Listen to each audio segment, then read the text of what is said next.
Ukraine में जो छात्र फंसे हुए हैं उनको भारत सकुशल किस तरीके से लाया जाए और फिर उनके बाद उत्तर प्रदेश के जो तमाम सारे लोग रहने वाले हैं उनको कैसे उनके घर तक सकुशल पहुंचाया जाए, इसके लिए उत्तर प्रदेश सरकार ने नोडल अधिकारी नियुक्त किया है। रणवीर प्रसाद को हमारे साथ बातचीत के लिए मौजूद हैं। सर, किस तरीके से आप लोग सहायता कर रहे हैं जो छात्र वापस लौट के आ रहे हैं? एक तो जो शासन निर्देश के अनुसार हम लोगों ने एक 24/7 हेल्पलाइन बनाई है लखनऊ में, 1070 जिसका नंबर है। उसके अलावा एक मोबाइल नंबर भी है और इससे जितने भी छात्र हैं हमारे यूक्रेन में फंसे हुए हैं वो लगातार संपर्क करके अपनी लोकेशन बता रहे हैं और कोई जो समस्या आ रही है उसके बारे में अवगत करा रहे हैं। इस जानकारी को हम तुरंत ही MEA के कंट्रोल रूम से साझा कर रहे हैं जिससे कि उनको जहाँ भी यथासंभव मदद पहुँचाई जा सके। उसके अलावा जो हमें फ़्लाइट प्लान जो है MEA से लगातार प्राप्त हो रहे हैं और उस फ्लाइट प्लान के अनुसार हम लोगों ने जो हमारा एयरपोर्ट पर हम लोगों ने एक हेल्प डेस्क बनाया है जिसमें RC ऑफिस के अधिकारी हैं, DM नोएडा गाजियाबाद के भी अधिकारी लगाए गए हैं और उनको हम रिसीव करते हैं और जिनको जो सीधे चले जाते हैं एयरपोर्ट से वो तो चले जाते हैं, लेकिन उनको हम ट्रांजिट में यहाँ UP भवन में रखते हैं, उनके भोजन की व्यवस्था है। उसके बाद उनको हम उनके घर तक पहुँचाने की व्यवस्था करते हैं जिसमें अगर वो सुदूर जनपद से हैं तो उनको हम फ्लाइट से भेज रहे हैं और जो पास के जनपदों में उनको हम लोग छोटी गाड़ी से भेज रहे हैं। सर, अब तक कुल कितने यूपी के जो छात्र हैं वो ट्रेस हो पाए हैं आप लोग से जो यूक्रेन में फंसे हुए और उनमें से कितनों की वापसी हो पाई है? जी, हम लोगों से अभी तक जो संपर्क किया है, जो अभी लेटेस्ट हमारे पास जो डेटाबेस है, लगभग 1200 बच्चों ने किया है और उसके अतिरिक्त भी और बच्चे हैं जिनसे हम लगातार प्रोएक्टिवली संपर्क करने का प्रयास कर रहे हैं।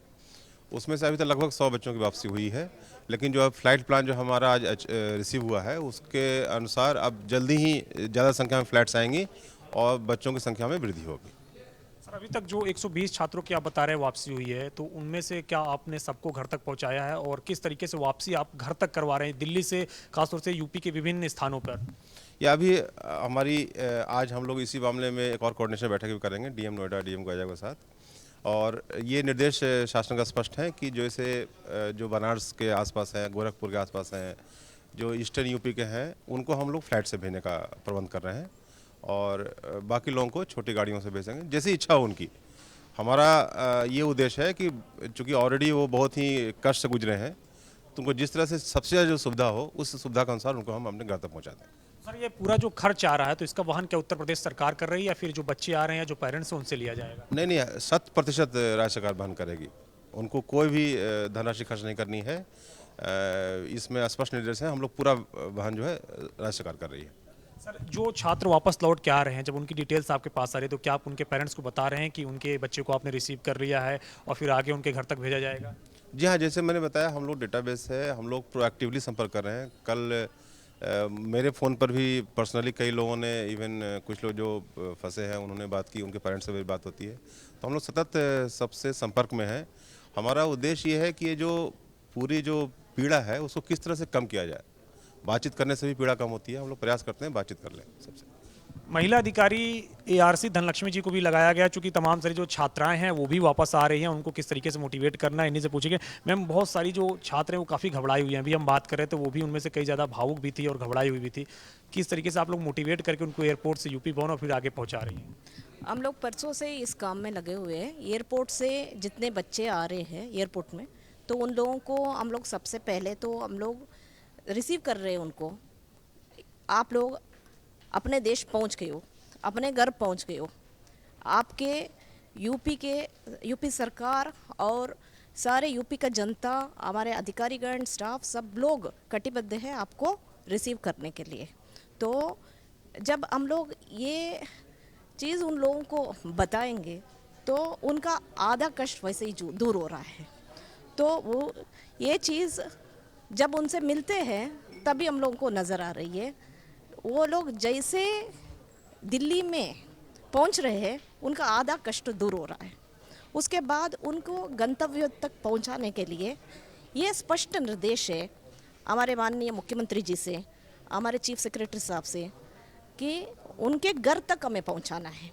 तो सबसे पहले उन लोगों को हम अपने घर ले आ रहे हैं UP भवन में और ये लोग अपना फ्रेश हो रहे हैं। हम लोग इन लोगों को कमरा दिया जा रहा है, तो उनके लिए हम लोगों ने सुरक्षित कर दिया है। तो वो उन कमरों में पहले फ्रेश हो जाएंगे। उसके बाद हम लोग उन लोगों का भोजन का व्यवस्था किया है। जब भोजन का व्यवस्था हो गया, भोजन कर लिया, उसके बाद हम लोग उनको गाड़ियों से भेज रहे। अभी हम लोगों के राहत आयुक्त साहब से भी हमारा डिस्कशन हुआ। कुछ लोग जो बहुत दूर है उनका घर, तो उधर जब ये लोग उधर के एयरपोर्ट तक पहुंचने के लिए जब रास्ता कटा है, बहुत लोग बहुत परेशानियां उठाए हैं। जो उनके बातों से हम लोगों को पता चला, आज उनका पैर सूज गया है, कोई थोड़ा सा बीमार हो गया है।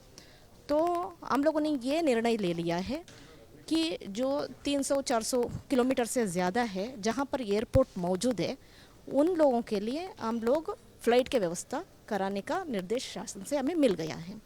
तो आज से जो है, जो बच्चे मतलब 300-400 किलोमीटर से ज़्यादा है जहाँ पर एयरपोर्ट मौजूद है, उन बच्चों के लिए हम लोग फ़्लाइट का टिकट करवा दे रहे हैं। और ये लोग जब इधर से रिफ़्रेश हो जाएंगे, उसके बाद हम लोग उनको फ़्लाइट से भेज रहे हैं। और उसके अलावा जहाँ पर ये लोग पहुँचेंगे अपने जो शहर हैं या जो उनका ये है, तो उधर के संबंधित जिलाधिकारियाँ जो हैं, उनके घर तक वो लोग अपना व्हीकल का व्यवस्था किया है, उनको घर तक पहुँचा देंगे। जिस तरीके से आप बता रही थी, सर से भी एक सवाल हम पूछना चाहेंगे। सर, आपने 1200 छात्रों का जिक्र किया है, 120 की वापसी हो गई, बाकी की वापसियों के लिए क्या आप एमईए के संपर्क में हैं, लगातार बातचीत कर रहे हैं? एमईए ने एक जैसे हमारा कंट्रोल रूम है, उनका 24/7 कंट्रोल रूम है और लगातार बातचीत। जैसे मैंने कहा, आज एक फ़्लाइट प्लान रिसीव हुआ है जिसमें अगले 6-7 फ्लाइटों का प्लान उन्होंने बता दिया है। तो अब हम लोग उसके अनुसार प्लानिंग करेंगे और हम लोग सतत संपर्क में हैं। उनकी यहाँ जो सूचना आती है वो हमें बताते हैं, हमारे यहाँ जो सूचना आती है हम उनको बताते हैं।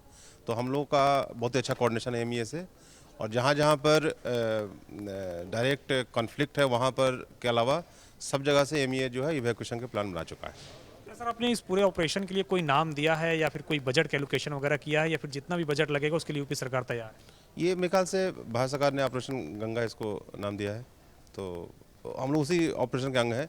राज्य सरकार जो है जब यहाँ पहुँच जाते हैं तो उनको हम अपने घर तक पहुँचाने का जिम्मेदारी हमारी है।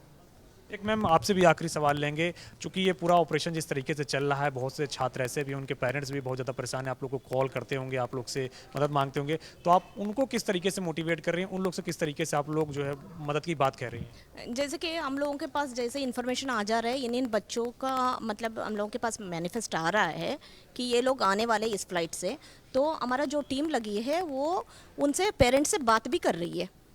बात करके उन लोगों को ये भी बताया जा रहा है कि इस फ्लाइट से आपके बच्चे आ रहे हैं और हम लोग इधर मौजूद है, पूरा उत्तर प्रदेश सरकार की तरफ से, कि हम लोग रिसीव कर रहे हैं, वो सुरक्षित हम ले आएंगे और आपके घर तक पहुंचा देंगे। मगर इनमें थोड़े से ये ऐसे भी है, कुछ पेरेंट्स जो है खुद पहुंच रहे हैं एयरपोर्ट पे और उनको जैसे हम लोगों ने वेरीफाई कर दिया उनके पास छोड़ दे रहे हैं। अदरवाइज़ इधर यूपी भवन में भी बहुत सारे पेरेंट्स आ जाते हैं, तो उनको हम लोग मतलब ये फील कराते हैं कि भाई आपके बच्चे सुरक्षित है, कोई दिक्कत नहीं है, इधर से उनको आप ले जा सकते हैं अगर ले जाना चाहे। अदरवाइज़ हम आपके घर तक उनको पहुंचा दे रहे हैं। तो ये उत्तर प्रदेश सरकार के अधिकारी हैं जो लगातार यूक्रेन से जो छात्र आ रहे हैं उनको यूपी में पहुंचाने का काम कर रहे हैं। और जैसा कि राहत आयुक्त रणवीर प्रसाद ने बताया है कि लगातार उत्तर प्रदेश सरकार इस कोशिश में लगी हुई है कि जो छात्र वहां पे फंसे हुए हैं उनको वापस लाया जाए। 1200 की संख्या है अब तक जो छात्रों की इनके पास आई है, उनमें से तकरीबन 120 छात्रों की वापसी हुई है। बाकी और भी छात्र कैसे वापस आएँ, इसको लेकर के उत्तर प्रदेश सरकार विदेश मंत्रालय के संपर्क में है और उनसे बातचीत कर रही है। कैप्टन विपिन के साथ अविनाश तिवारी, एबीपी गंगा, दिल्ली।